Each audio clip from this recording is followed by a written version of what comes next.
आवाज मानदेशाचा।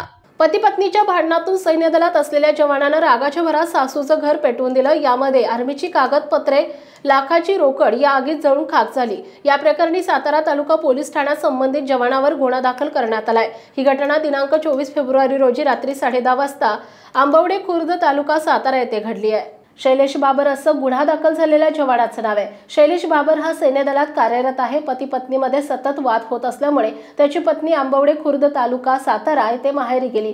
सुट्टीवर आलेला शैलेश हा दिनांक 24 फेब्रुवारी रोजी रात्री 10:30 वाजता आंबवडे खुर्द येथे गेला। घरात कोणी नसताना त्याने सासूच्या घराला पेट्रोल ओतून आग लावली। काही क्षणात आगीने रौद्ररूप धारण केलं। घरातील संसार उपयोगी साहित्य, आधार कार्ड, पॅन कार्ड, जन्मदाखला तसेच शैलेश याची आर्मीची कागदपत्रे, अर्ध्या तोळ्याची बोरमाळ, बचत गटाचे 1 लाख, घराच्या तुळव्या, दरवाजा आगीत जळून खाक झालाय। या प्रकारानंतर पत्नी प्रियांका बाबर यांनी सातारा तालुका पोलीस ठाण्यात तक्रार दाखल केली। यानंतर पोलिसांनी जवान शैलेश बाबर याच्यावर गुन्हा दाखल केलाय। सातारा तालुका पोलीस या घटनेचा अधिक तपास करतायत।